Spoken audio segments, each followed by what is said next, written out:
Hello hi ನಮಸ್ಕಾರ, welcome to food media. ನಾನು ಶರತ್ ಕುಮಾರ್. ಸ್ನೇಹಿತರೆ, ನಾವು ಕೆಲವೊಂದು ಸೊಪ್ಪುಗಳನ್ನು ಅಲಂಕಾರಿಕವಾಗಿಯೋ ಇಲ್ಲಂತಂದರೆ ಒಂದು ಪರಿಮಳಗೋಸ್ಕರ ಉಪಯೋಗ ಮಾಡ್ತೀವಿ.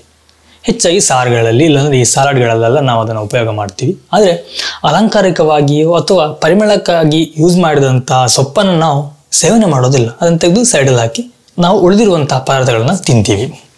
ಈ ಅಲಂಕಾರಿಕವಾಗಿ ಉಪಯೋಗ ಮಾಡುವಂತಹ ಸೊಪ್ಪಿನಲ್ಲೂ ಸಹ ಹಲವಾರು ಔಷಧಿ ಗುಣಗಳಿರುತ್ತೆ. ಇದು ನಮಗೆ ಗೊತ್ತಿರಲ್ಲ. ನಾವು ಅಲಂಕಾರಿಕವಾಗಿ ಅಥವಾ ಪರಿಮಳಗೋಸ್ಕರ ಹಾಕಿದ ಅನ್ನೋ ರೀಸನ್ಗೋಸ್ಕರ ಅದನ್ನು ತೆಗೆದು ಸೈಡಲ್ಲಿ ಹಾಕ್ಬಿಡ್ತೀವಿ. ಸ್ನೇಹಿತರೆ, ಇದೇ ರೀತಿ ನಾವು ಕೇವಲ ಪರಿಮಳಕ್ಕೋಸ್ಕರ ಅಥವಾ ಅಲಂಕಾರಕ್ಕಾಗಿ ಉಪಯೋಗ ಮಾಡುವಂಥ ಸೊಪ್ಪುಗಳಲ್ಲಿ ಕೊತ್ತಂಬರಿ ಸೊಪ್ಪು ಸಹ ಒಂದು. ಈ ಕೊತ್ತಂಬರಿ ಸೊಪ್ಪಿನಲ್ಲಿಯೂ ಅತ್ಯದ್ಭುತವಾದಂತಹ ಔಷಧಿಯ ಮೂಲಗಳಿವೆ. ಇದೊಂದು ಗಿಡಮೂಲಿಕೆಯಾಗಿ ಸಹ ಪರಿಗಣನೆ ಹೊಂದಿದೆ. ಈ ಕೊತ್ತಂಬರಿ ಸೊಪ್ಪಿನಲ್ಲೂ ಸಹ ಯಥೇಚ್ಛವಾದಂತಹ ಅತ್ಯದ್ಭುತವಾದಂತಹ ಪೋಷಕಾಂಶಗಳನ್ನ ಹೊಂದಿದೆ. ಈ ಅದ್ಭುತ ಪೋಷಕಾಂಶಗಳನ್ನ ಹೊಂದಿರುವಂತಹ ಕೊತ್ತಂಬರಿ ಸೊಪ್ಪನ್ನು ನಾವು ಸೇವನೆ ಮಾಡೋದ್ರಿಂದ ನಮ್ಮ ಆರೋಗ್ಯಕ್ಕೆ ಹಲವಾರು ಬೆನಿಫಿಟ್ಗಳು ಸಿಗುತ್ತೆ. ನಮ್ಮ ಹಲವಾರು ರೋಗಗಳು ಸಹ ಇದರಿಂದ ಗುಣವಾಗುವಂಥ ಸಾಧ್ಯತೆಗಳಿದೆ. ಸ್ನೇಹಿತರೆ, ನಾನು ಇವತ್ತಿನ ವಿಡಿಯೋದಲ್ಲಿ ಕೊತ್ತಂಬರಿ ಸೊಪ್ಪಿನಿಂದ ನಮ್ಮ ಆರೋಗ್ಯಕ್ಕೆ ಉಪಯೋಗ ಆಗುವಂತಹ ಹಲವಾರು ವಿಷಯಗಳನ್ನ ತಿಳಿಸ್ಕೊಡ್ತೀನಿ. ಅದಕ್ಕಿಂತ ಮುಂಚೆ ನೀವು ನಮ್ಮ ಚಾನಲ್ಗೆ ಹೊಸಬರಿದ್ದರೆ ಬಿಟ್ಟು ಸಬ್ಸ್ಕ್ರೈಬ್ ಮಾಡಿ, ಹಾಗೆ ನೀವು ಪಕ್ಕದಲ್ಲಿ ಬೆಲ್ ಐಕಾನ್ ಕ್ಲಿಕ್ ಮಾಡಿ ಆಲ್ ಆಪ್ಷನ್ ಸೆಲೆಕ್ಟ್ ಮಾಡ್ಕೊಳ್ಳಿ. ನಮ್ಮ ಇದೇ ರೀತಿಯ ಪ್ರತಿಯೊಂದು ವಿಡಿಯೋಗಳ ನೋಟಿಫಿಕೇಶನ್ ಪಡಿಬಹುದು. ಹಾಗೆಯೇ ವಿಡಿಯೋನ ಮಿಸ್ ಮಾಡದೆ ನೋಡಲು ಸಹ ಬಹುದು. ಸ್ನೇಹಿತರೆ, ನಾವು ಯಾವುದೇ ಒಂದು ರೀತಿಯ ಸಾಂಬಾರು ಅಥವಾ ಸಾರು ಮಾಡ್ಲಿಕ್ಕೆ ಹೋಗಲಿ ಅಥವಾ ಏನಾದರೂ ಒಂದು ಡಿಶ್ ಮಾಡಲಿ, ಇದಕ್ಕೆ ನಮಗೆ ಕೊತ್ತಂಬರಿ ಸೊಪ್ಪು ಬೇಕೇ ಬೇಕು. ನಾವು ಯಾಕೋಸ್ಕರ ಹಾಕ್ತೀವಿ? ಒಂದು ಒಳ್ಳೆಯ ಪರಿಮಳಗೋಸ್ಕರ.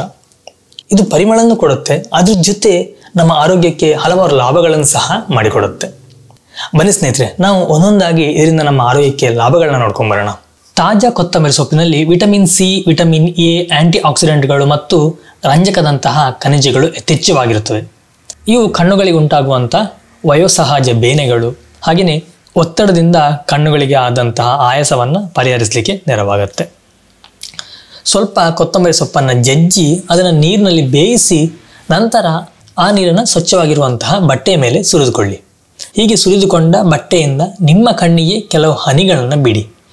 ಹೀಗೆ ಮಾಡೋದ್ರಿಂದ ನಿಮ್ಮ ಕಣ್ಣಿನ ನೋವು ಮತ್ತು ತುರಿಕೆಗಳು ಹಾಗೆ ಕಣ್ಣೀರು ಬರುವ ಸಮಸ್ಯೆಗಳು ಸಹ ನಿವಾರಣೆಯಾಗುತ್ತೆ. ಒಂದು ಎಚ್ಚರವಿರಲಿ, ಈ ಕೊತ್ತಂಬರಿ ಸೊಪ್ಪಿನಲ್ಲಿ ಕೆಲವೆಲ್ಲ ಹುಳಗಳಿರುತ್ತೆ. ಇದನ್ನೆಲ್ಲ ಚೆನ್ನಾಗಿ ನೋಡಿಕೊಂಡು ಕ್ಲೀನಾಗಿ ತೊಳ್ಕೊಂಡು ನೀವು ಈ ರೀತಿ ಕಣ್ಣಿಗೆ ಹಾಕಬೇಕಾಗತ್ತೆ. ಅಥವಾ ಈ ಕೊತ್ತಂಬರಿ ಸೊಪ್ಪಿನ ಜೊತೆ ಕೆಲವೆಲ್ಲ ಹುಲ್ಲುಗಳು ಇಲ್ಲಾಂದರೆ ಕಳೆಗಳಿರುತ್ತೆ, ಅದನ್ನೆಲ್ಲ ಕ್ಲೀನಾಗಿ ನೋಡಿಕೊಂಡು ಕೊತ್ತಂಬರಿ ಸೊಪ್ಪೇನ ಅಂತ ನೀವು ಕನ್ಫರ್ಮ್ ಆದ ನಂತರ ಮಾಡೋದು ತುಂಬಾ ಉತ್ತಮ. ಇಲ್ಲಾಂದರೆ ಕಣ್ಣಿಗೆ ಬೇರೆ ರೀತಿಯ ಹಾನಿಯಾಗುವಂತಹ ಸಾಧ್ಯತೆಗಳಿರುತ್ತೆ. ಇನ್ನು ಮೂಗಿನಲ್ಲಿ ಆಗುವಂತಹ ರಕ್ತಸ್ರಾವಕ್ಕೂ ಸಹ ಈ ಕೊತ್ತಂಬರಿ ಸೊಪ್ಪೊಂದು ಔಷಧಿ. 20 ಗ್ರಾಮ್ನಷ್ಟು ತಾಜಾ ಕೊತ್ತಂಬರಿ ಸೊಪ್ಪನ್ನು ತೆಗೆದುಕೊಂಡು ಅದಕ್ಕೆ ಸ್ವಲ್ಪ ಪ್ರಮಾಣದ ಕರ್ಪೂರವನ್ನು ಹಾಕಿ ಚೆನ್ನಾಗಿ ಬೆರೆಸಿ ಜಜ್ಜಬೇಕು. ಕರ್ಪೂರ ನಾವು ಏನೀಗ ಆರತಿ ಮಾಡ್ತೀವಲ್ಲ ಆ ಕರ್ಪೂರ ಅಲ್ಲ, ಇದು ತಿನ್ನುವಂತಹ ಕರ್ಪೂರ ಬರುತ್ತೆ. ಅದು ನಾವು ಸೇವನೆ ಮಾಡಬಹುದಾದಂಥದ್ದು. ನೀವು ನೋಡಿರ್ಬೋದು, ದೇವಸ್ಥಾನಗಳಲ್ಲಿ ತೀರ್ಥಗಳಿಗೆ ಹಾಕ್ತಾರೆ. ಆ ಕರ್ಪೂರವನ್ನು ನೀವು ಇದರಲ್ಲಿ ತಗೋಬೇಕಾಗತ್ತೆ.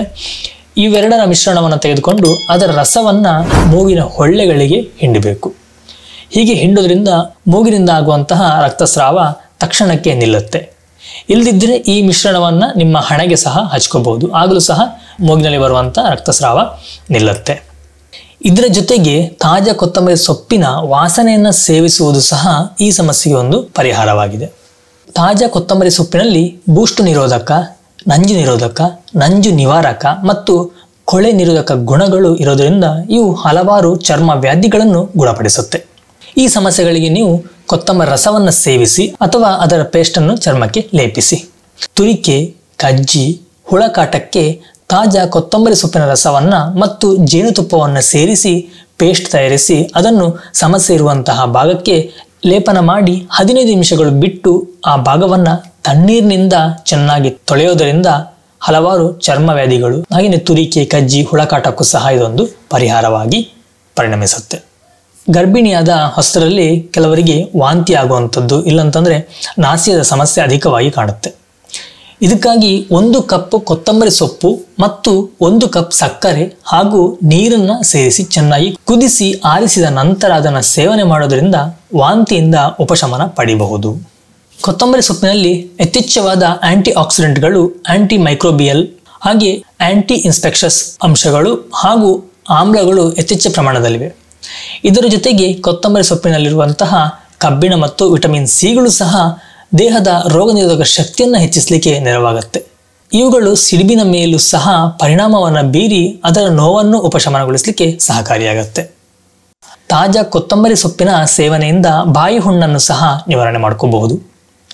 ತಾಜಾ ಕೊತ್ತಂಬರಿ ಸೊಪ್ಪಿನ ಎಣ್ಣೆಯಲ್ಲಿ ಸಿಟ್ರೋನೆಲ್ಲೋಲ್ ಎಂಬ ಅಗತ್ಯ ಅಂಶ ಅಡಗಿದೆ. ಈ ಅಂಶವು ಒಂದು ಪರಿಣಾಮಕಾರಿಯಾದ ನಂಜು ನಿರೋಧಕವಾಗಿದೆ.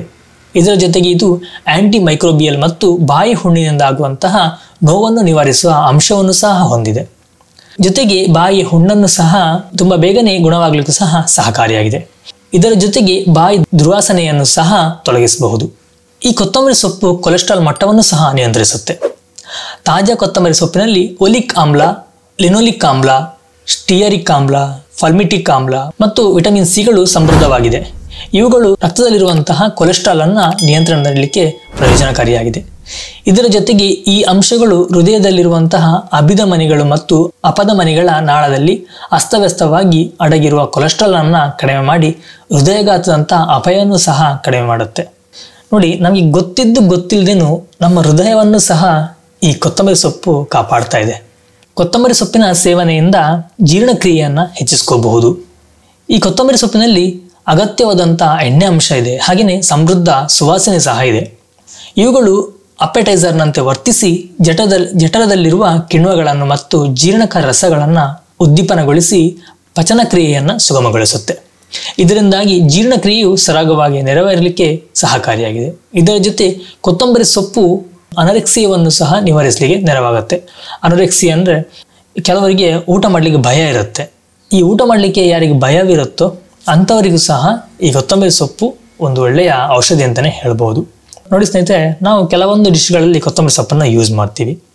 ನಮ್ಗೆ ಗೊತ್ತಿಲ್ಲದೇನೂ ನಮ್ಮ ಆರೋಗ್ಯವನ್ನು ಕಾಪಾಡ್ತಿದೆ. ನಿಮ್ಗೆ ಇಷ್ಟು ದಿನ ಗೊತ್ತಿಲ್ಲದಿದ್ದರೆ ಈ ವಿಡಿಯೋ ನೋಡಿ ನಿಮಗೆ ಗೊತ್ತಾಗಿರಬಹುದು. ಇವತ್ತಿಂದ ಕೊತ್ತಂಬರಿ ಸೊಪ್ಪನ್ನು ನಿಮ್ಮ ಊಟ ಜೊತೆ ಸೇವನೆ ಮಾಡಿ, ಯಾವುದೇ ಕಾರಣಕ್ಕೂ ಬಿಸಾಡ್ಲಿಕ್ಕೆ ಹೋಗಬೇಡಿ. ಈ ಕೊತ್ತಂಬರಿ ಸೊಪ್ಪಿನಿಂದ ಪಾನೀಯ ಸಹ ಮಾಡಬಹುದು. ನೋಡೋಣ, ನಾನು ನೆಕ್ಸ್ಟ್ ವಿಡಿಯೋದಲ್ಲಿ ನಿಮಗೆ ಅದರ ಪಾನೀಯವನ್ನು ಮಾಡಿ ತೋರಿಸ್ತೀನಿ ಹೇಗೆ ಮಾಡೋದು ಅಂತೇಳಿ.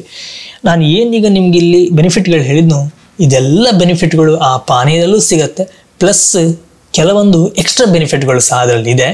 ನಾನು ಅದ್ರ ಬಗ್ಗೆ ನಿಮಗೆ ಮುಂದಿನ ವಿಡಿಯೋದಲ್ಲಿ ಸಂಪೂರ್ಣವಾಗಿ ತಿಳಿಸ್ತೀನಿ. ನಿಮಗೆ ಪಾನೀಯದ ವಿಡಿಯೋ ಬೇಕು ಅಂತ ಅನಿಸಿದ್ರೆ ದಯವಿಟ್ಟು ನನಗೆ ಕಮೆಂಟಲ್ಲಿ ತಿಳಿಸಿ. ನನಗೆ ಖಂಡಿತವಾಗ್ಲೂ ನಾನು ಅದರ ವಿಡಿಯೋವನ್ನು ಮಾಡಿ ಹಾಕ್ತೀನಿ.